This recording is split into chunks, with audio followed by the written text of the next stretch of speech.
I get to do this. This is a blessing. Life is a blessing. I should treat it as such. Yeah, no, amen to that, man.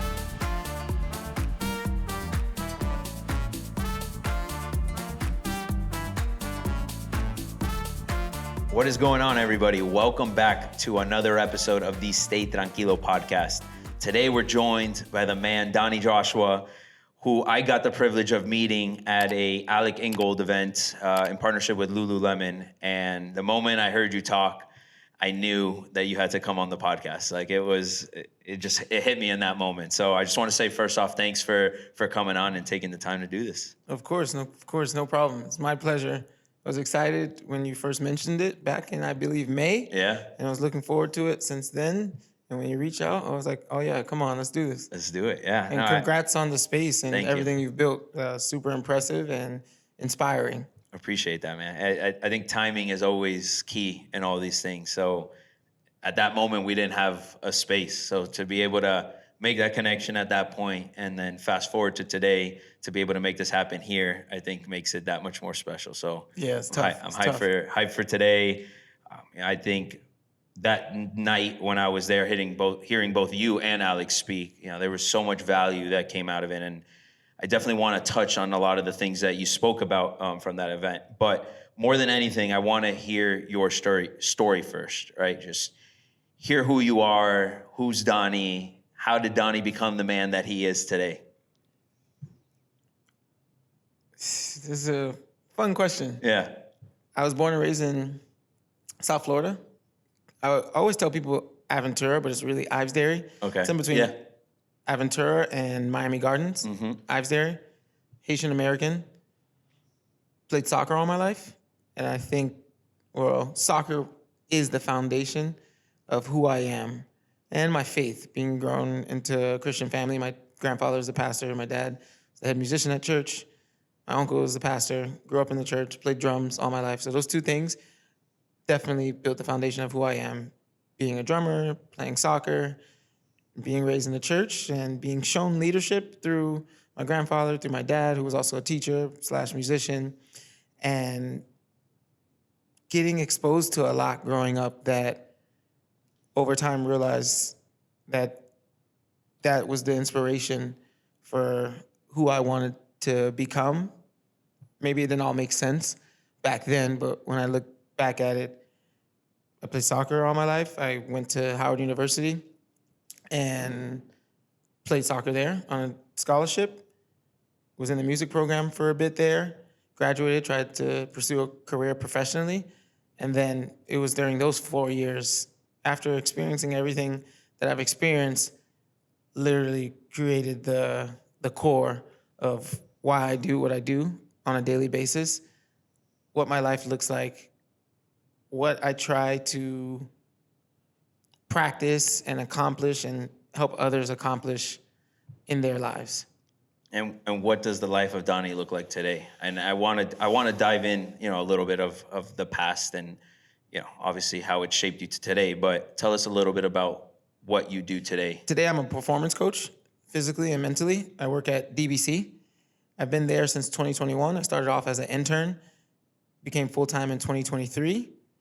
And my day-to-day looks like waking up and spending some time with myself, and then pouring into clients from about 7 to 1, 7 to 2 on a daily basis, then going on a run or workout, maybe then coming back to the gym, working with more clients, and then also teaching youth athletes soccer and helping them just building the mindset of an athlete, an individual who's resilient and understands what their mission is, not just on the field, but in life. And just give your all, try to learn from everything, grow on a daily basis, and believe in yourself at the end of the day.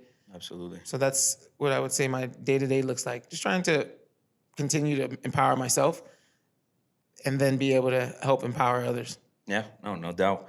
So you talk about how you grew up, kind of like around a household where you had an uncle that was a pastor, your family was involved in the church. How much of that today has influenced like your spirituality? I remember in the time that we got to hear you speak, your spiritual aura, I guess you could say, was shown that night. So tell me a little bit of how much that impacted your spirituality today. I think overall it's definitely impacted my spirituality. It's definitely funny. As a child, you grow up, especially if you grow up in a household like I grew up in, or environment, your family's Christian, your grandfather's the pastor. So there's a lot of attention on you growing up at church, good and bad. Yeah. And also because I played drums, I essentially lived in the church. But sometimes as a kid, you're like, this is not what I want to do. Yeah. Not that I didn't want to be in church, but it's just like, it was a lot. My job on Sunday was, I'm in church because I was getting to church with my dad. We were up every Sunday like at 6 a.m. or sometimes I was out late, or then I was at church from 7 to 1, took a little break. We had family lunch, and then I was back from 7 to 9, night service. It's a Haitian church. I never ended up learning Creole fluently, but my family is as Haitian as it gets. My parents just didn't actually spend time speaking it to us. I understand it and can hold my own, but just never learned how to fluently speak it. So church wasn't as fun because, again, too, I was fighting against the language. Yeah. And I probably was the rebel in my family. All the negative things that could happen, or the things that my parents were preaching kind of essentially maybe went in one ear and out the other. But after moving away to school in DC, I started to definitely better my relationship with my faith and just wanted to stay true to what I was exposed to growing up. And I think I realized about myself when it was my own decision to want to go to church and want to figure stuff out for myself, I did better than it worked for me. Right. As opposed to it kind of being shoved on you and it being somebody else's choices. And I've learned for myself, that's how a lot of life is for me. If you give me homework, it's harder for me to do it if it's not me deciding I want to get this done, or I want to go get a run in, or I want to do this. I'm learning to better that relationship and not keep playing that story in my head that, if somebody else has me do it, then I don't want to do it, or it's just harder to do it. But so that definitely shaped who I was, my faith, knowing there was something bigger than me, understanding a lot of the principles like the 10 Commandments, trying to be kind to others, treat others how you want to be treated, not to lie, not to steal. Not to say I didn't do any of those things growing up, but you just had a base. You knew better. So you tried to be better, make others around you feel better, and maybe be the example. And then deeper, I always, in my head, be like, I'd never be a pastor. Like my grandfather or uncle. My dad's a teacher. I'm like, don't want to teach. Yeah. Didn't want anything to do with that. But then when I remember stepping back and looking at my life, at the things I'm doing now, it's like, okay, I'm not a pastor, but I'll hop on Instagram and try to encourage others to... It's like a modern version of it. Live a better life or think highly of themselves. I'm not a teacher, but my job is to teach a client how to move, how to believe in themselves, how to empower themselves. And then with kids, again, I'm not in a school, which I have spent time in the school system, but I'm teaching on a daily basis. So it's funny to see everything come full circle. Right. The stuff that I was like, I know for sure I wouldn't be doing, I'm doing to an extent, just maybe in my own way. Yeah. It is crazy, like that phenomenon. And when you're saying that, like it's making me think of like my past too. I grew up going to Catholic school. My family's Catholic. So I've always been around like that ecosystem. And, I remember I was always a very good kid, always kind of followed the rules, and I didn't really create many problems. But as I got older, I'm like, I felt like I never was able to like really like be myself, because I just felt like I had to follow the rules, and my job was to make my parents happy, make sure I got good grades and do well in my sports and call it a day after that, right? And be respectful. And those are all great things at the core. But it's not a way of living, right? And you brought up something that's like, yeah, I may have stole. Yeah, I may have done this. I may have lied, right? Like those are things that like kind of create character in the process. And it's not about repeating those things, but it's about making sure that, okay, I did make that mistake, have that level of awareness, and then making sure I don't repeat those mistakes. 100%. And having those true values at the core of everything that you do on a daily basis. 100%, because it's who you are. And I think in college, and maybe even says in the Bible, There's a difference between the person who knows better and decides not to do better than the person who doesn't have the self-awareness. They grew up in a certain environment Right. where that's essentially all they know.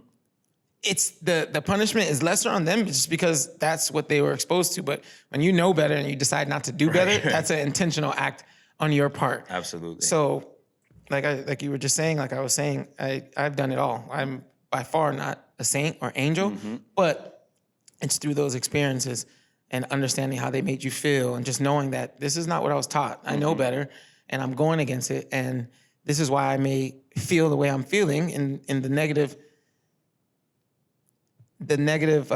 mindset or just experience of life. And it's a simple change. Okay, well, I know better. Let me start to do better. Because the more I go against that, the more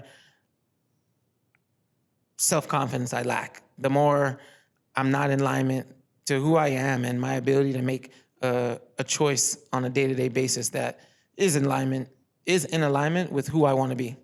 It's a phenomenal point. And something that I think a lot of people struggle with, right? Like in this dynamic of, trying to be good and do the right thing is like this fine line of like what they say perfection, right? Like people want to strive for perfection when reality is perfection's unachievable, right? 100%.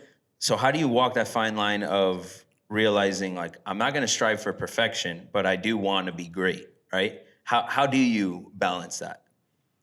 So I agree. Perfection is unachievable. Nobody's perfect. We all have our flaws.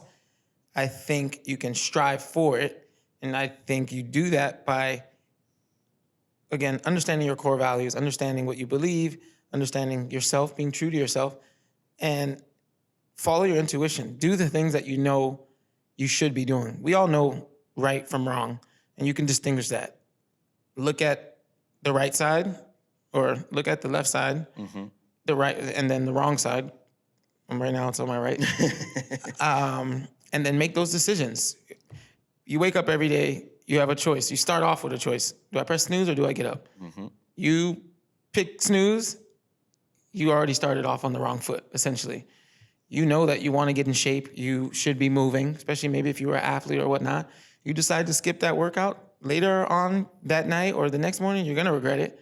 That's a form of just choosing the right decision. You know what your responsibilities are. You know the promises you made to others and to yourself. The more you can act in alignment with those things and choose the more difficult decision or the harder decision, the closer you get to perfect. Yeah. And again, it's not trying to be perfect, but you know what makes you satisfied. I, for myself, understand what I'll be proud of and what I won't be proud of. And the more I choose the decision that's going to make me proud, which is most of the time the uncomfortable, harder decision. Like, I'm sleepy right now. I want to go home and take a nap or whatnot. Or I can get my run in, or I can get this workout in and go against how I'm feeling because I have higher values and know that that's just me just maybe feeling lazy in the moment. But I know the promise I made to myself, and let me go get this run in. Yeah. Because after I'm going to be like, oh yeah, good job, proud of you. That's a win. Let me go get this workout in. Because 10 minutes into it, you're like, this feels right. If I go home and I don't take a nap because I wasn't actually feeling tired, I just get on my phone, I call somebody and whatnot, and I do that over a period of time, then I'm losing the ability to make the right decision. I'm losing confidence, deep confidence in myself to show up. And it's about showing up for yourself, being honest with yourself, and trying to build on that as much as you can. Stack it, stack it, stack it. And it becomes less of a decision, it just becomes who you are. I do what I say I'm gonna do. I made a promise to somebody, I'm gonna show up. I know that I'm gonna be proud of this decision when I go to sleep. And I'm gonna sleep a lot better because I did it. Right. It's true. I mean, when you do the things that you're supposed to do, right? Like you said, it may be uncomfortable, right? You may not want to do it, but it's changing those wants into must, right? And I think a lot of us know that we have to do certain things, but sometimes we fall victim into our mind and allow our mind to convince ourselves to not do those things, right? And I think that's that what's that word? Like, I don't want to say like domination of the mind, but it is a form of domination, right? Like where you almost have like, you see the angel and the devil on each side of the shoulders, and one's telling you one thing and the other thing's telling you another thing, right? And in our subconscious, we know what we need to do, but sometimes we just let our mind trick us into convincing us not to do those things. 100%. And I think it's the way you frame it, because it's like, technically, if we're being extremely technical, you don't have to do anything. You can go home and go to sleep and watch as much Netflix as you want, eat whatever you want, do whatever you want. But there's consequences to everything, good and bad. What's definitely helped me and empowered me over the last years is just reframing the conversation in my head. I don't have to do it. I get to do it. I don't have to go on a run. I get to go on a run and use my body and get a good sweat in and get in the sun and just feel amazing after, catch a natural high. I don't have to work out. I get the opportunity to go build myself up and improve my mindset because I'm doing something challenging that builds mental fortitude. I don't have to eat the healthier option. I get to. I live in a country or a state, Miami, a city, where we have a lot of options for healthy foods. So I get the opportunity to do this. That helped, and it became clear to me when I got injured and I was in a cast and crutches for 6 weeks, and that's when the light bulb switched. It's like, oh, wow, I do actually enjoy running because now that it's taken away from me, I miss it. I'm craving it. Now when I'm going to the gym, I'm on crutches, or I'm walking in the school that I was working at, and it's a battle to walk. Or when you just get sick, and now you can't breathe the same. Your eyes are watering. Your nose is stuffy. It's like, oh, wow, I value my health way more than I realize. Sometimes it's better not to wait till it gets taken from you to start to frame the conversation in your head. I don't have to do anything. I get to do this. This is a blessing. Life is a blessing. I should treat it as such. Yeah, no, amen to that, man. I don't think you could have said it any better. And, you know, that concept of I get to do something comes from that place of gratitude, right? 100%. Talk to me about what that gratitude practice looks like for you. I think we hear the term, and it's very easy to say, you know, I'm thankful for this or I'm thankful for that. But to really feel, and this is just my personal opinion of like, I know what I'm supposed to be grateful for, right? I'm supposed to be grateful for my health, and I'm supposed to be grateful for my family, my friends, right? Like all the things that like you could just jot down. But to really feel from like a deep level gratitude, like what does that mean, and how do you get to experience that? My relationship with gratitude has gotten better in the last year or so. And I think it starts with two things. First, giving yourself an opportunity or making the intention to slow down, whether it's on the weekends or waking up before you need to get up, or in the evening, putting your phone down, spending genuine time with yourself, processing your thoughts, and then start to think, what are the things that I have that I maybe couldn't live without? A home or AC or food, or not that you couldn't live without it, but those small things, when you put it into perspective, it is a huge blessing. On my runs, I see tons of homeless people laying out, and I see them on a consistent basis. And it's like, wow. Yeah. You do take for granted having AC at night, having a comfy bed at night, the ability to wake up and decide, I want to go on a run, I want to go work out. I think spending a lot of time alone, processing your thoughts, processing where you're at, processing where you've been, where you want to go, and understanding just having the ability to do those things is a huge win. But it starts off with stepping out of your routine for a second, a minute, 30 minutes, an hour, and deciding to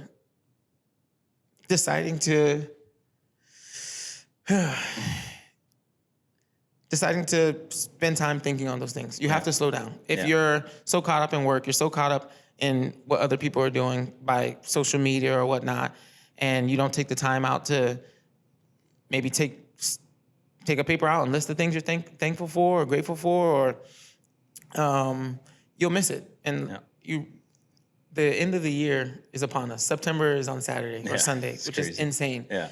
But it's through those practices, taking time out of my day to listen to my thoughts, to ask myself, like, deeply, think about it. What are you grateful for?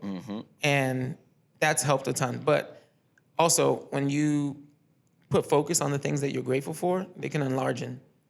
Because if your focus is on what you don't have, if you're always thinking lack, you're always needing more and more, that's just gonna widen and you'll never be satisfied or grateful or thankful for what you have. And if your focus is on what you don't have, you'll never be able to be grateful. Absolutely. Because you're paying attention to everybody else. You're comparing yourself. You're not thinking about all the blessings that you do have, all the blessings that you've been afforded. Your family is healthy. You have a job. You may not like it. It may not be the dream job, but you still have a job. It's still helping you to do whatever you're doing. Just pay attention to what you're focusing on. Learn what abundance means. Look up the definition of gratitude. Right. And start to improve your relationship with it. So I think those two things, paying attention to what your focus is, because where your focus goes, your energy will flow from, but then also making intentional time to slow down, whether it's weekly, daily, monthly. I think it should be every day. It should be a daily thing. Yeah, it should be a daily It should thing. be a daily thing. Where you're just putting your phone down. Yeah. Make silence a priority. That's a big thing for me. I know I always use music as a crutch for something, or listening to something, or wanting to read something, and it's like, or drugs, or alcohol, or any of those things. And it's like, what are you running away from? Why aren't you giving yourself time to listen to yourself, process your thoughts, figure out where I'm at in order to decide where I want to go? Yeah, there's power in stillness, right? And that's when you actually experience that stillness, it's crazy what you can find. Like, 100%. Oh my God, it's wild. It's wild. And a lot of times, like, we're always like, I'm looking for the answers, or I'm looking for that clarity. I'm like, well, when's the last time you actually sat down and just listened? 100%. You're so quick to grab the phone, and you're so quick to, go out with your friends and whatever. Those are things that are part of life. But if you really want to do the deep work, you got to actually sit with yourself and embrace that uncomfortable. It's hard. It's hard as shit. It's so hard, and we all struggle with it. But that's where the answers lie.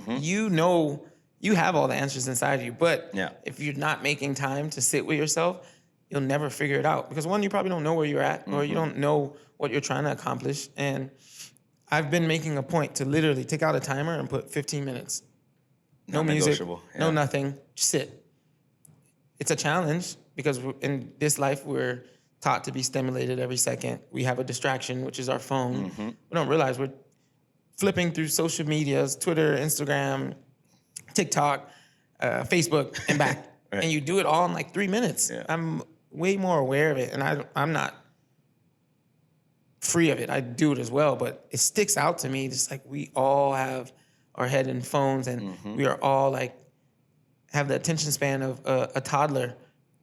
And unless you take the time to, one, be honest and decide, okay, I want different. I want to improve my attention span. I want to improve my focus. I want to learn what it means to be present. Then things won't change, and you won't be able to hear where your intuition is guiding you, what's right, what's wrong, and it's a nonstop game. Yeah. No, it's obviously, like with the physical component, right? Like we take, we hear the priority of like, running and lifting weights and moving your body. Like the same thing that you do to take care of your physical, you got to take care of the mental, right? 1,000%. The mental has its own gym, and that comes in the form of maybe meditating or journaling and 100% spending some time in nature, reading, right? Like sitting in that silence with yourself. And I remember when I started meditating years ago, there was always at church, you always heard like, "Be still and know I am God," right? Yeah. And had no idea what that meant when I was young. Like not even a clue. I'm like, "Be still, no, all right." I would say it all the time. No idea. And I remember one day meditating, it came up in a meditation, just how thoughts arise in meditation. Be still, know I'm God. And I'm like, holy cow. All right. I completely understand what this means. 100%. It's like here in this stillness is where I'm connecting to my deepest self, the source, like the highest energy possible is within all of us. And in that moment is when you have the privilege to be able to connect with that higher being. And in that, you get to learn and discover so much and feel so much, the good, the bad, the ugly, everything, right? Yeah. But that's where you're really going to evolve as a human being and just I feel like it's almost kind of backwards, right? Like we're born into this world connected to our core, connected to our highest being when we don't know anything about life, right? And then we work and we're stimulated by all these things that happen in life on a daily basis that almost takes us away from our source. And our job is to almost bring ourselves right back to like that moment of connecting to source. And I think if we did more of that, we'd just be happier beings and just live so much like freer lives. 100%. Learn how to just be. Yeah, just be. Yeah, literally, because we're human beings and you don't have to try to become anything or you don't have to try. Right. It's not about becoming, it's about being. Yeah. Learn who you are and be that on a daily basis. Be true to that. Life has shaped you to become somebody, and you have certain preferences, and you know what makes you feel good or what doesn't make you feel good, or what motivates you and what doesn't. And again, I think it takes that stillness. It takes that time alone to really be able to process those things and reflect. How did I get here? Right. What shaped my life, good and bad? What did I learn from my parents that I do like and I think will help to continue move me forward? And what do I maybe want to distance myself from? That was just kind of given to me. I didn't choose to think like that, or I didn't choose to have this practice. And let me learn to rebuild that relationship. For me, something like communication wasn't my best thing, not being able to speak up for myself, or when maybe conflict rose. And growing up, I just remember always feeling so scared to say certain things on my mind. I'm on the road home with my parents. It's not that they made me feel uncomfortable. I remember playing a game in my head. All right, count to 14. 14 was my number for soccer, or count to 5. Once you get to 14, you'll say it. Sometimes 14 will come. I'm like, all right, do it again. I was like, do it again.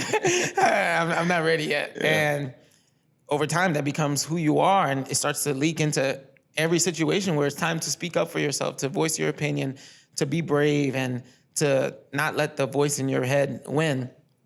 And again, that's something I think I picked up from life. And at some point, I'm like, I don't want to feel like this. I hate how it makes me feel. Exactly. I want to speak up. I deserve to speak up. I can speak up. Let me practice doing that in the smallest ways on a daily basis. Let me start convincing myself that I can. You express yourself. You're confident. You believe in yourself. You stay true to yourself. And then back that by actions in small little ways. I realize it's deeper than that. It's like, okay, well, keep the promises you make to yourself. Yeah. And do that on a daily basis. Because if you can build that confidence with yourself, then when it's time to do it for others or with others, it'll be fine. You've been practicing it. Exactly. So yeah, no, it's so true. And we talk about it, right? And it's obviously easier said than done. Right? 100%. But it goes back to what we were just speaking about. Like, it's keeping those promises to yourself. And sometimes you get so uncomfortable with the day to day that you're just forced to, like, change has to happen. Yeah. Like, it's literally. I can't live this way. Like, I don't feel good. Yeah, my mind's wandering. I can't sleep. Right. Like, all these things that are happening. And eventually it's like, okay, I got to look at the whole picture here and figure this out, because clearly God, the universe, whatever it may be, is telling you, 100%.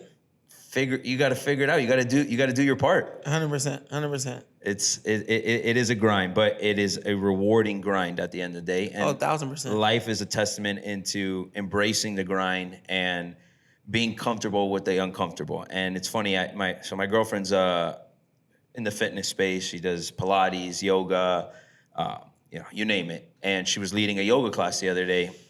And the first thing that she started off with was, what is going to be like your mantra going into this practice, right? And the first thing that came up to me was, like, be comfortable with the uncomfortable, right? Like, there's so many facets to life, relationships, business, your overall health, like certain things that are going to be uncomfortable, but the more that you're willing to embrace that discomfort, it's only going to carry so much strength with you in the long run. Yeah. And I remember, like, growing up, like, you're always asking for strength and you're always asking for clarity, right? But to get strength, you have to deal with shitty discomfort, stuff and discomfort to be able to build that strength. That's where strength is built. How do you get strong in the gym? Uncomfortable, lifting weights, running, doing all these things. Like strength is built through discomfort. And the more we embrace that, it only is going to allow us to build that confidence to achieve those things. The better life is. Life is already hard as it is. So you might as well, on your own, put yourself through hard situations on a daily basis. But I think that's all relative. Yeah. You got to determine what's hard for yourself and start to defeat it. Start to win the hard, small little battles in your life. Again, I think it all starts with something as simple as pressing snooze. Something as simple as waking up and deciding to make your bed. For me, it's a huge one. Yeah. It's such a small task that people are like, I was just making my bed. But you don't understand. It gets overlooked. Oh my God. Game changer, man. 100%. Game changer. 100%. And it's like, you build your relationship with hard. Your hard may not be my hard may not be your hard. Amen. I always preach to dominate hard, to do hard things, get comfortable being uncomfortable. I would hope that it doesn't come off that I'm saying, do what I'm doing. Right. Or whatever. Because, again, something that is easy for someone else may not be easy for you and vice versa. But I think running and playing soccer help to build that and make it a little more of a natural process for me in my life. I didn't want a coach to make me feel like I was going to die.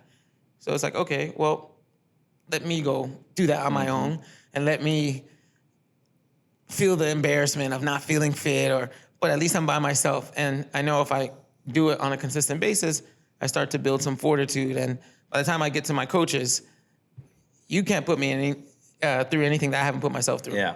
And when you understand that, it's like, oh, okay, well, on my free time, I'll start doing hard things and whatever that is.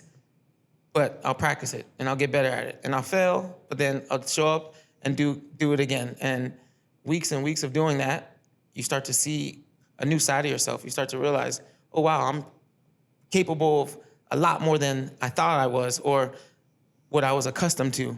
And it makes life a little more exciting. You start to appreciate something challenging or hard because... Hey, you want to prove to yourself, like, what can I do? Literally. I just did this. Literally. It's like, check that off the box. Now what's next? Yeah. You ran a mile. Now it's like, I ran a mile. Now I can run 2. Right. Oh, shit, I ran 2. Now I can run 4. Right, I ran 4. Now I can run 6. And you just start stacking that momentum. And confidence is built off of that. Trust in self. Trust in your ability to get comfortable being uncomfortable. And you have a new lens to look at life through. You don't take anything personal. It's like, oh, okay, well, this is a new challenge. Just like when I was a kid, I started off walking, then I got to running, and then I saw humans walking upstairs. I'm like, that's next. Yeah. If I fall, I'm not looking around to see if anybody noticed. Exactly. I'm gonna get up and go again. I don't even know if I can get up these stairs. I don't know what it means when I fall, but I just know I'm gonna get up and try again. And even as a kid, again, you're older, you're playing a video game. You never play on the easy levels. You're like, put this on the hardest level. This is how I want to beat it. It's easy. I don't want it. Yeah. So life is that. Yeah. You should seek discomfort and seek the challenging things because that's the only way you're going to grow and continue to grow. Oh, yeah. That was so damn true. And I know you're a big runner, right? And you talked about how soccer obviously was like a big part of your life. But I want to touch on the running because runners to me are very unique people, especially like people like yourself that competitively, embrace that hard because it's lonely, right? Like it's just your thoughts going on out there on a long run. And there was a point where I was doing a lot of long runs, and that was one of the hardest challenges for me is like, how do you, almost like occupy this space while you're out there for 2 hours, right? Talk to me a little bit about, as a runner, like how does one control this up here, knowing that it's already hard physically, but it's really this that is like the real challenging part. So knowing that, you just said it, you already know it's hard. Yeah. Is telling yourself how much harder it is in your head gonna make it easier, or is it gonna make it that much tougher? Right. I read it in a book called Endure, which I didn't necessarily understand that process until reading that book, but track coaches I didn't run track, but track coaches tell their players to smile when they're in practice, when they're running their drills. Try to stay as relaxed as possible because essentially whatever you're telling the mind, the body's gonna take that on. So yes, of course, we know running is hard. That's why you do it. But every day your runs shouldn't be a hard run because you're gonna at some point break down. Yeah. Again, that maybe comes with knowing running and understanding it. So it's just getting to know a little more about the sport you're getting into, asking for help.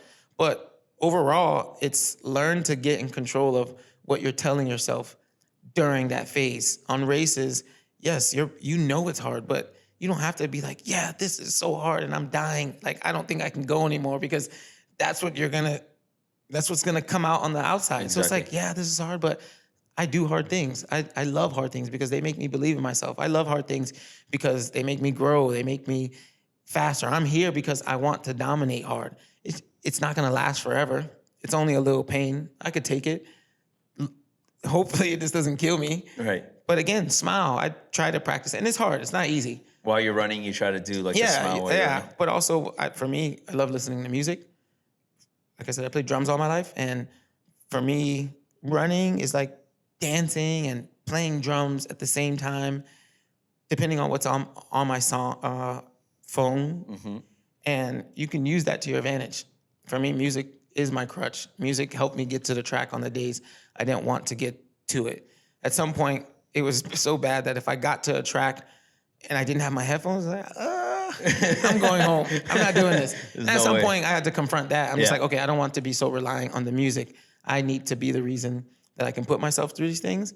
And again, the more you do it, the better your relationship gets with it. It's going to be uncomfortable. But if you can be mindful of that in the moment and be like, this is hard, but I love it. Or just tell yourself the opposite of what you're feeling. You can trick yourself into enjoying something that may not be as comfortable in the process and still get it done. And I think the biggest thing to do is, all right, maybe whatever, it doesn't work. I was saying I love this and it still sucked, but after you finish it, tell me how you feel. Do you feel accomplished? Right. Do you feel proud? Do you feel like you can take on the world? That's the important feeling. You don't get up and go get a run. You don't get up and go do something challenging. And not to the point where you're injuring yourself or anything, but once you stretch yourself, after it, nobody ever says, oh, I'm so mad I got that workout in, or I'm so mad I did that run. I'm so mad I got up early to see the sunrise, or just go do the hardest thing first. Mm-hmm. I'm so mad at I didn't press snooze and I got up immediately and started my day and had some time to myself. But normally when you choose the easy route, normally when you listen to the side of you that's saying you can't do something, you 9 times out of 10 are going to regret it.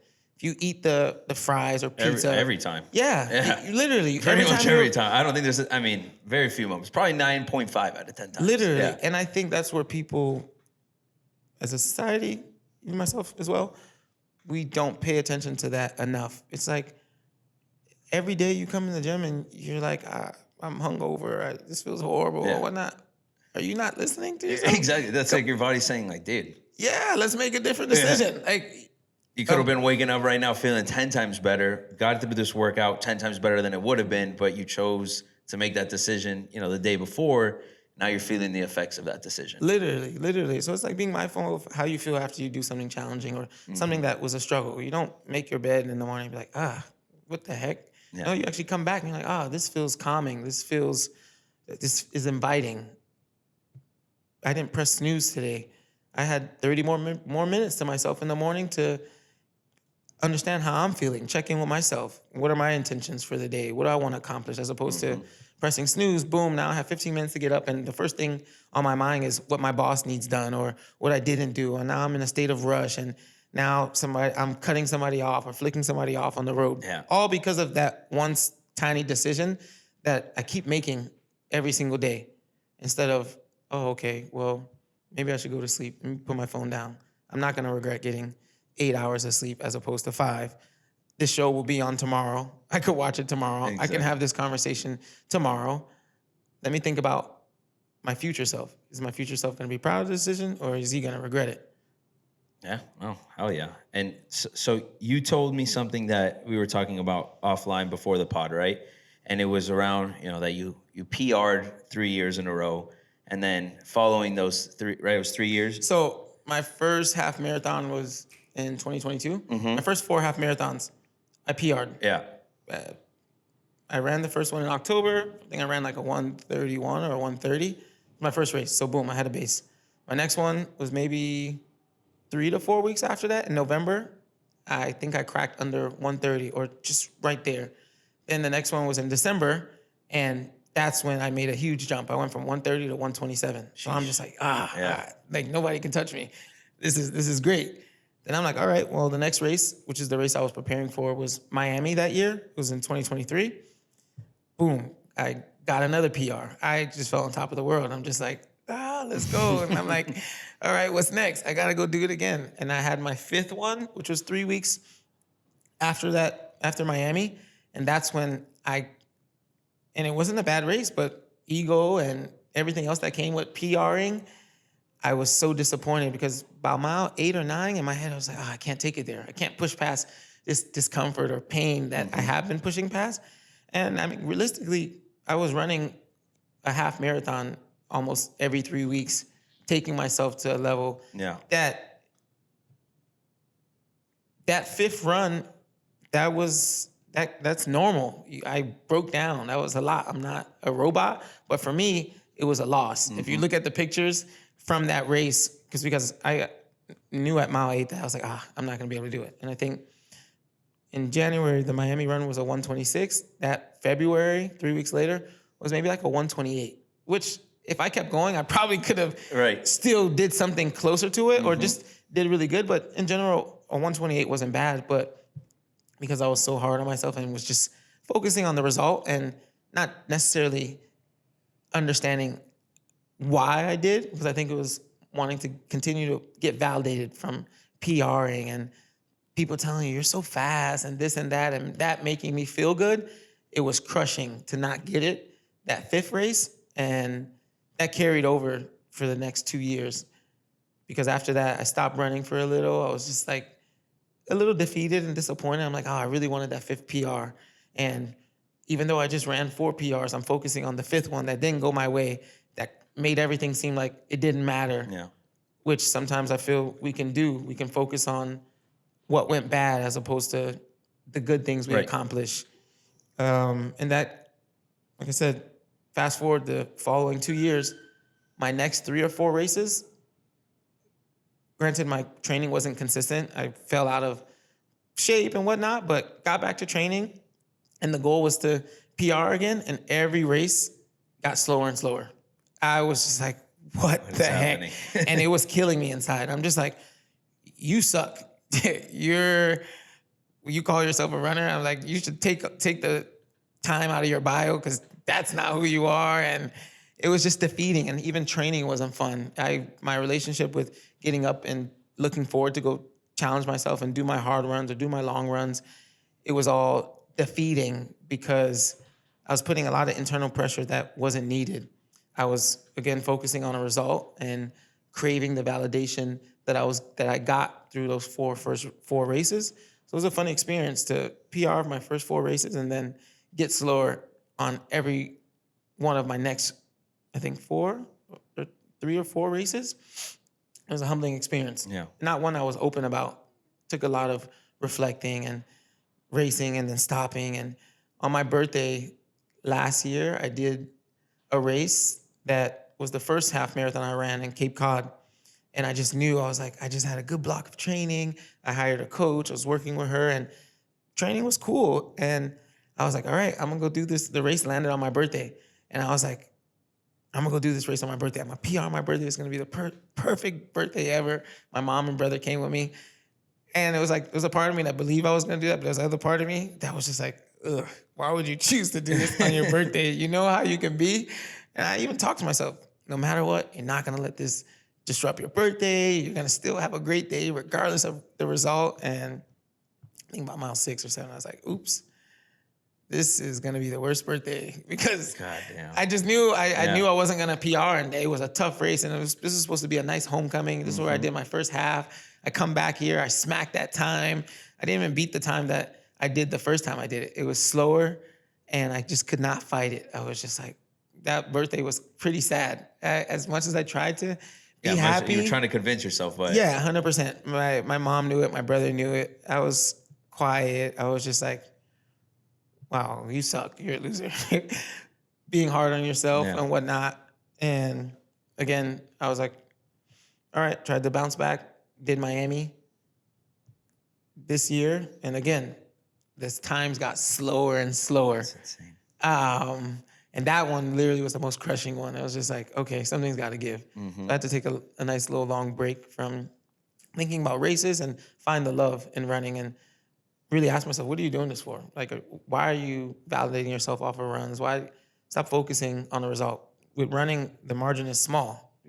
If it's you PR or not, then you're going to be disappointed a lot more times than you may be happy. And it created a lot of internal pressure that even before, I couldn't sleep the night before the races. And not because of excitement, but just like scared already that I already know how I'm going to feel if this doesn't go my way. And in the middle of the race, like by mile 3, mile 4, you're either, all right, let's take it to the next level in the moment, or you're like, oof, this is going to be a long race. And there was sometimes I would say it in my head, the win for those races where I knew I wasn't going to PR was honestly finishing, because everything in me wanted to go curl up in the bush and hide and just sulk at the fact that I'm losing. I'm losing mentally, and I'm not accomplishing my goal, and I'm embarrassed, and everybody's going to think I suck, even though everybody's focused on their own lives and whatnot. It's just in your own head. And that gave me something to be a little proud about, is that although I was feeling how I was feeling, none of those races did I decide to quit. Still went, finished, took it to the chin. And I think now I'm in a space where I've learned the lessons from them. I'm not attached to the result. I'm having more fun. I'm keeping the promises that I'm making to myself. I'm showing myself what I'm made of through small daily actions on a daily basis. And I can't wait to race again. And not that I need to prove anything to anybody or even myself, but I'm having fun with competition. I'm enjoying the process. I'm not really worried about the result. I know I'll get to where I'm supposed to get when it's time. It's interesting. And it's a lot to digest in the fact that you obviously have a standard that you set for yourself, right? Yes. And we all set standards for ourselves because, one, you've done it. So it's like, you now know you could prove that to yourself, that it could be done. Exactly. Right? And there's so many things in life that, I think you can connect this to, right? But when you don't hit those PRs or those goals that you have set for yourself, obviously that kind of is like what we were talking about before, right? Where you lose that confidence, right? 100%. One thing is it's easy to, not easy, but you can build that confidence in the fact that when you do the things that you're supposed to do, prove to yourself, that's one level of confidence, right? But how hard is it, right? When you're doing all the right things, at least that you think on paper, but then the goals are not met. 100%. That's one of the, the toughest things, because you feel like you're doing everything right. Like, I'm putting in the time, I'm putting in the effort, I'm doing this. I'm like, I think I'm doing everything right, but I'm not hitting the goal that I set for myself, which I know is achievable. Like, that is just like, it's a tough pill to swallow. It goes a little deeper. I have to really think. I'm just like, well, what about your mindset when you were waking up for the 5 a.m. practice or the whatever practice, or the days you did have hard runs? You were telling yourself how much you didn't want to do it. And there's a difference if two guys are going out to train and one guy's excited to get the hard, challenging work, and one guy's there, he showed up, he's putting forth the effort, but in his head, I have to do this, I don't want to do this. That little thought process injects a certain energy or removes energy that you need to accomplish what you want to accomplish. And during that period of those races, my mindset was oh man, like I have this hard workout tomorrow. I don't want to do it. I don't necessarily, I'm going to do it because I'm paying a coach and I do have a goal, but I'm not really here. I'm not excited to be here. The guy who's excited, who works hard, who has passion, who's doing all the small things, he's going to sleep on time, he's hydrating, he's eating right, and he's framing the conversation in his head to his advantage, he's going to win. You're going to get what you want, and you also learn to, Kobe Bryant says it best, win or lose, you got to show up tomorrow and do it all over again. So don't be so focused on the results. The results are going to come. It's doing the things on a daily basis, talking to yourself, being kind to yourself, being your biggest fan, encouraging yourself when you need it. Things will fall into place. It's just when it's time to happen, it's going to happen. You know, the result is out of your control. You cannot decide that this championship, I'm going to get it. You're on a team sport. Right. Some things are out of your control, or somebody could just be better than you one day, or a job could not be meant for you, or a test can be. I failed my PE test. I was trying to be a PE teacher for 4 years after graduating college because I was just like, I need some consistent money. And I failed by like 2 points. And when I look back at that, I'm like, oh, thank God I never passed that test, because look at the life that I was able to build, and from being true to myself instead of just settling for wanting security or whatnot. So sometimes it's just doing the right things and letting things fall into place. Yeah. What's meant for you is generally meant for you. If it doesn't go your way, simply just understand that, okay, there's something better, or I wasn't supposed to be here, or this is not aligned for my true self, because what's for you will be given to you at the end of the day. Yeah, control what you can control, and the rest is essentially out of your hands. Right? 100%. And what you can't control is your work ethic, evaluating and reflecting on what you did well, what you didn't do well, with the intent of, okay, well, I didn't hit it today.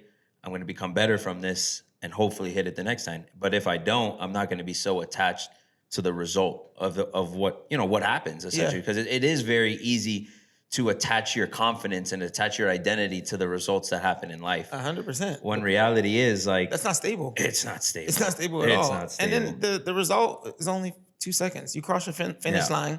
It's like, oh, what's next? Right. And that moment that you hit the PR already, you're thinking about, all right, I'm going to hit the next PR. Yeah, exactly. Yeah. So it's just like, be mindful of your day-to-day. How are you spending your time? Who you're spending your time with?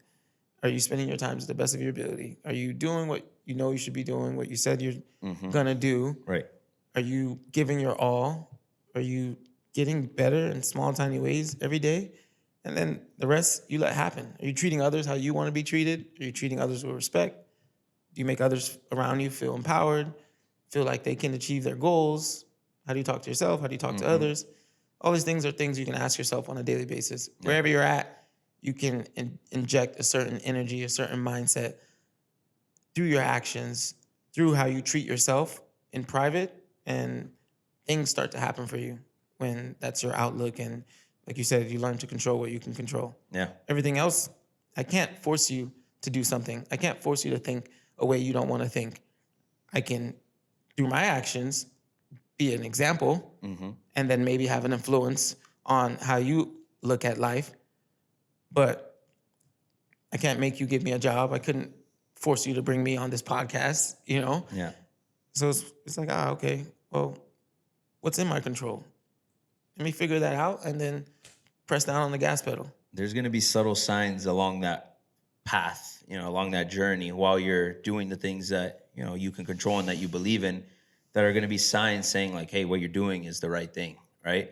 And I struggle with it a lot, where I'm like, shit, man, like I feel like we're doing everything right, but maybe this is not clicking or that's not clicking. But something will happen, and it'll be like, you know what? Maybe this is what I wasn't essentially looking for in this moment, but it is a sign and a testament that like, okay, what I'm doing is right. Yeah. It resonated with this person, or hey, we got this phone call, or this opportunity lined itself up. It's like, man, that wasn't what I was looking for, but it is a testament as to like something is happening. Yeah, it's being open-minded. And again, where are you putting your focus? It's like one person was touched by it, and your job was done. Exactly. Just because the people that you wanted to be touched by it or the people you wanted to affect it doesn't mean it failed. It's just understand, get clear to who you are, and do what life, do what the universe, do what God is asking you to do, and that's a win. Yeah. Yeah. So. And you see it in what you're doing today. Obviously, we've known each other for a few months now, right? But I could see, your testament as to fulfilling your story and allowing it to reach people and help people. How has that whole like concept of like putting yourself out there more and just like being, having that voice that you believe is an impactful voice through the stories that you've lived in your life, right? And being able to say, hey, I'm not an expert at life, but this is kind of what I know and this is kind of what I believe. So if you believe it too, I hope it resonates with you, because that's kind of my approach to it. I'm like, I'm no pro to life, but hopefully through the experiences that I've lived in life and the stories that I've lived in life, that I can help you some way, somehow. It's tough. Yeah. I would say, to put yourself out there, put your story out there, to be honest, to be open, to tell parts about your story and your life that not too many people know. But it's also empowering. Yeah. It's fun because you experienced it. I personally know everything I've been through, of course, and I've been through a lot that may not be able to be seen through my daily interactions with people or whatever. And to know what I've went through, what I've overcame, my insecurity issues, my belief about myself, all the different things that life throws at you, to get to where I am now, I don't know it all, I promise. Yeah. But I know enough that if you start doing certain things, you start talking to yourself a different way, you build a deep, true relationship with yourself, you learn to get comfortable being uncomfortable, you start treating others with the same respect that you want to be treated in, you keep your promises to yourself and to others, you have faith, you be optimistic over pessimistic, give yourself a chance, because it's easy to be negative and focus on everything that's not going right or everything that's going wrong as opposed to what's right. And I think, be honest, how'd you get to where you're at now? If it's through negativity and being pessimistic and blaming all these other people, why not one day decide, let me try something different? Yeah.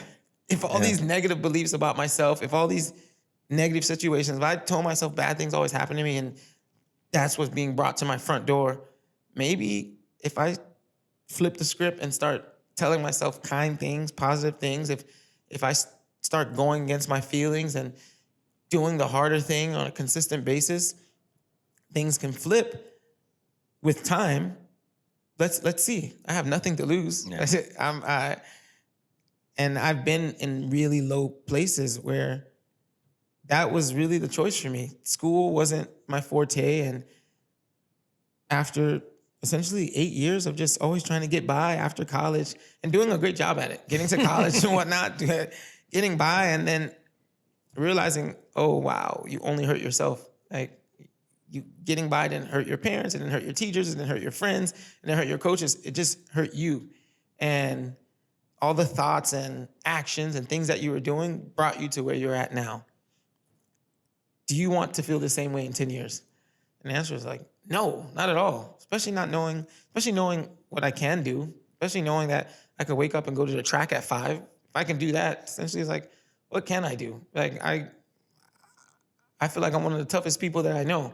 Yeah. I know how to work hard. I know how to get uncomfortable.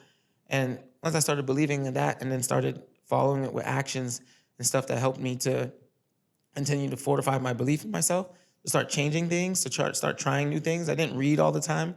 Well, I didn't read ever, but then started reading and I'm like, oh, wow, my communication's improving. I like the way this sounds, or I like the way I'm thinking.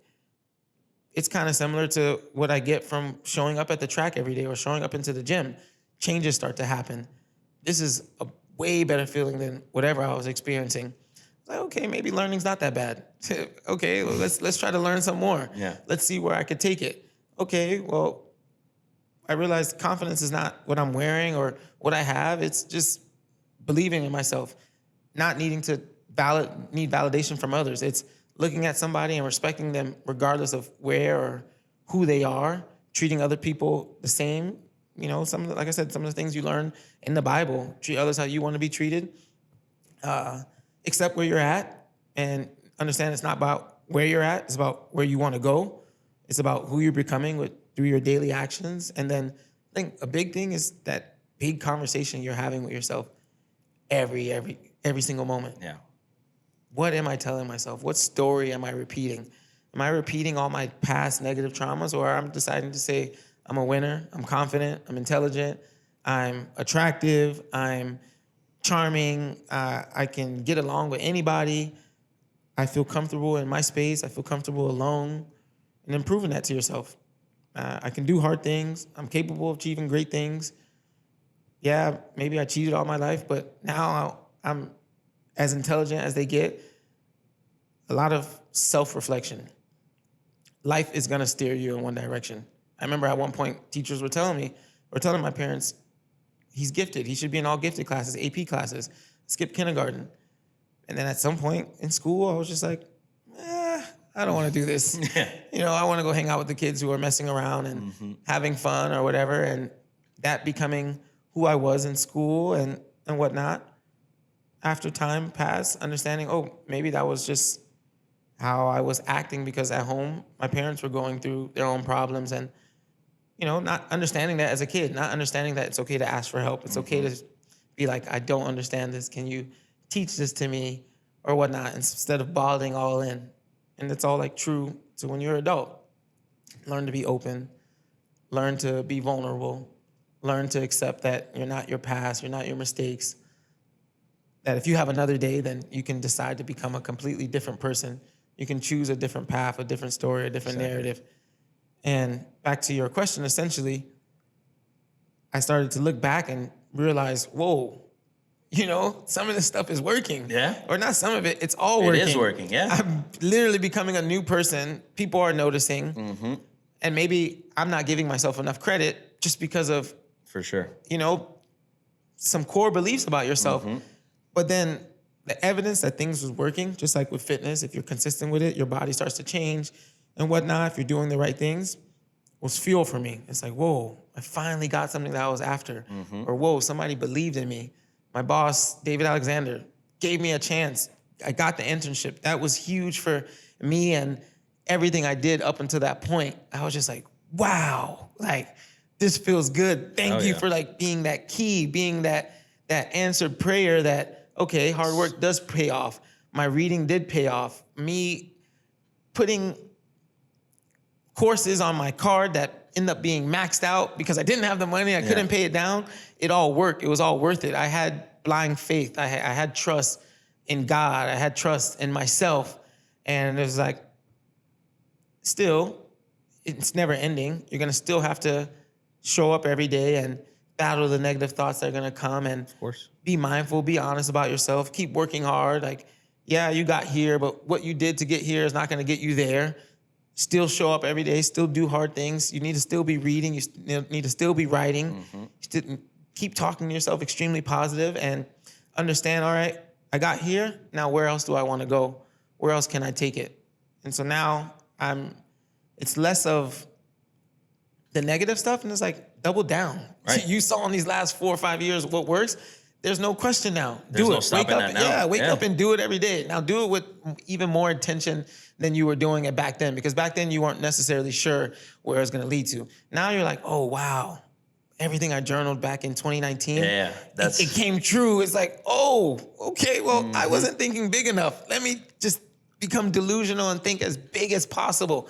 I don't need to know how. Just keep repeating a new story. Keep showing up, doing these small actions and building your belief in yourself, earning that credibility with yourself, and just know you can take it wherever. A big thing for me was not going pro. It sucked.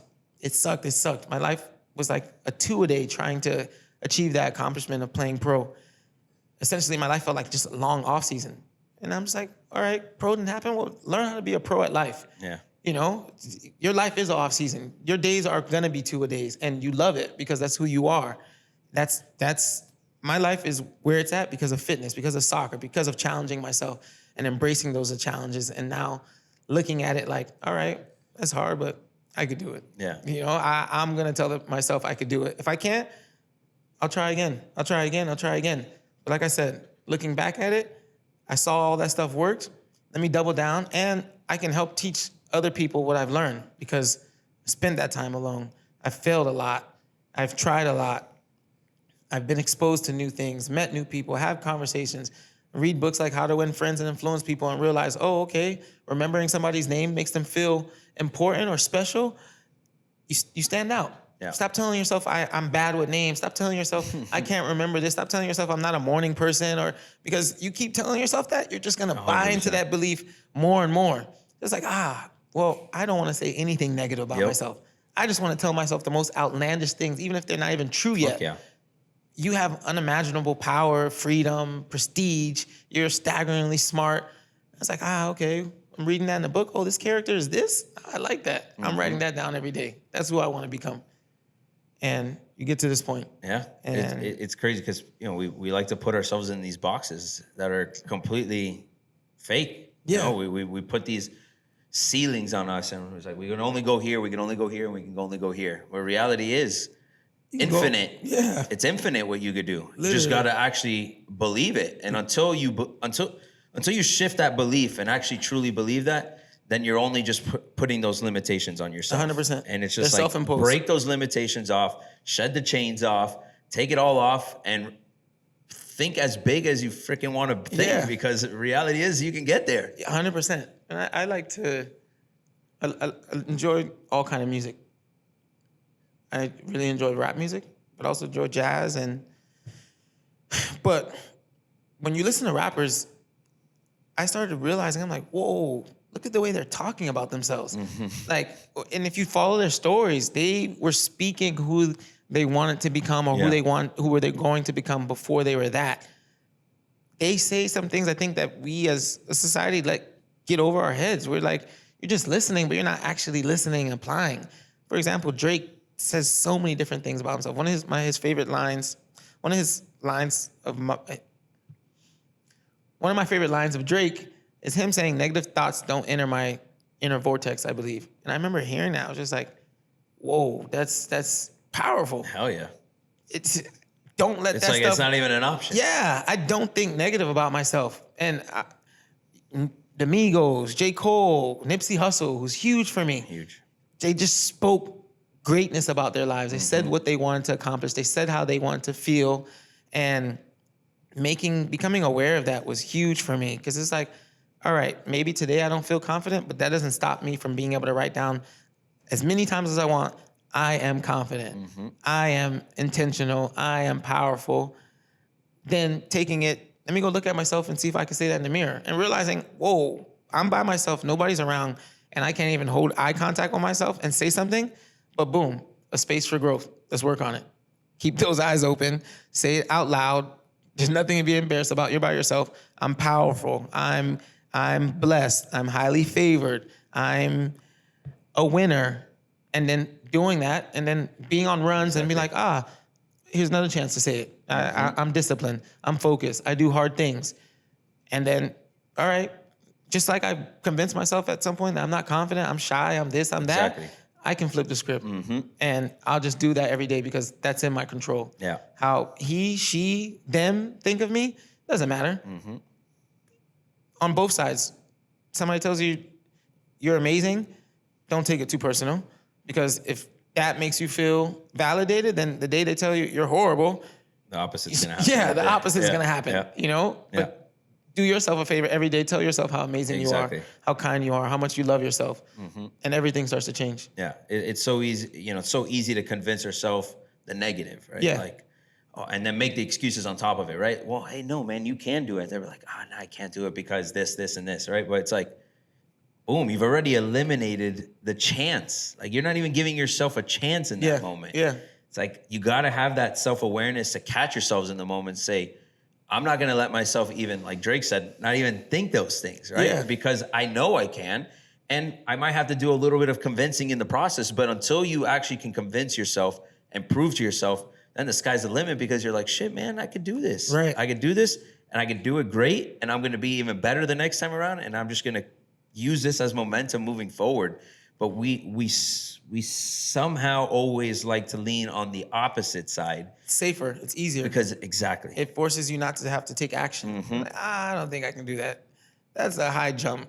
Let me just stay in my easy way out. Yeah, let me stay in my comfort zone. Yeah. So these days when I find those moments where it's like an indecision, a big time you experience it. I was in Washington State hiking and see a bunch of kids jumping off into the water. And anytime I see something like that, I want to do it because it's thrilling, it's fun.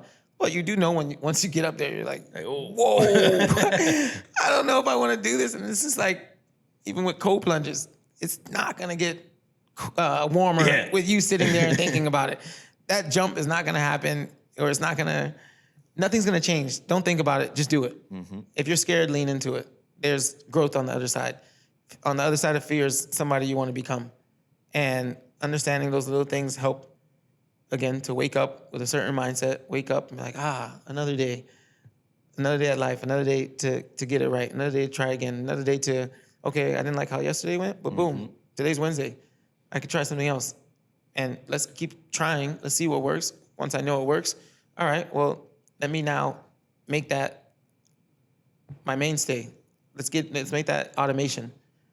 And again, you start to build a satisfaction, a credibility with yourself. And now you don't want to experience anything else because you know what it feels like to do those things. And it's like, why would you want to go back? You're not trying to go back. Mm-hmm. And that's what helps me on social media, if I don't want to put up, if I'm overthinking, like, what are they going to think? Or it's like, just do this. This is going to help somebody. You've gotten a million messages on how your posts or stuff has done something for anybody. Why are you still doubting yourself?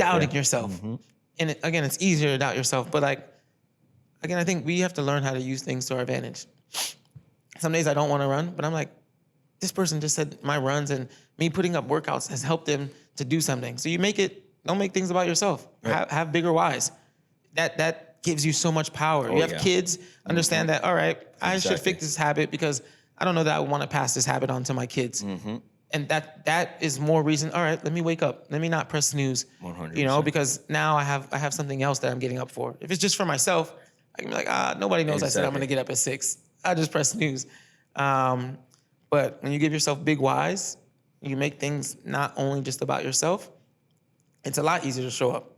So like with social media and answering that question again, it's fuel. Providing that value to the people. It's definitely fuel. Because it ain't about you. It's about providing that value to everybody else. Being a sense of empowerment, knowing that this helped me to become who I am. And now for myself, I have for sure a soft spot that I know fuels me on a day-to-day basis. And I want people around me to feel confident about themselves. I want people to tell themselves what they can do as opposed to what they can't. And it's a fine balance of not trying to impose your thought process on everybody else. True. Which I'm learning, and I'm learning to, if asked, to give advice or how I see it. And it's not easy because I talk with people every day as a trainer, and I listen to the way people speak about themselves. And I was like, why would you tell yourself that? Yeah. You can tell yourself something different. Mm-hmm. No, I actually think you can do that. Or you're actually way stronger than you're giving yourself credit. Mm-hmm. Take a second and think about everything you've accomplished and put more focus into that. Yeah. Give yourself the encouragement that you would give your best friend or your parent or a younger sibling or cousin. Like, we're harder on ourselves than we need to be. Okay. We wouldn't say the things we say to ourselves to other people in our lives. And that mindset frame has helped me a lot. It was like, you don't know what to do, but if somebody else was in this problem, you probably would have all the answers, all the advice. Exactly. So, all right, well, take yourself. Use that advice for yourself. Yeah, take yourself out of your shoes. What would you tell a friend who's going through what I'm going through right now? Mm-hmm. And now you listen. Boom. Yeah. It was simple. I was just blocking my own path. Damn true. I've seen it, like, where I've actually, meditation, see myself, being exactly what you were preaching to somebody else. Why are you not preaching it to yourself? 100%. And we're obviously our own worst enemies at times. But when you kind of shift that perspective, I think that's where the power is. But brother, I really, really enjoyed today. It was an amazing conversation. I'm already sitting here we got to do another one of these because there's so much more that I would love to touch on. And I think obviously there's so much value that you bring from your perspective. But I just want to say thank you so much for being here, for sharing your story, and sharing all that insightful information today. And we'll do this again soon. No problem. Thank you for having me. This was great. I enjoy these, and it was exciting, and I'm appreciative of your insight, the way you look at life, what you've created, definitely inspired and honored to be here. Absolutely. So thanks for having me.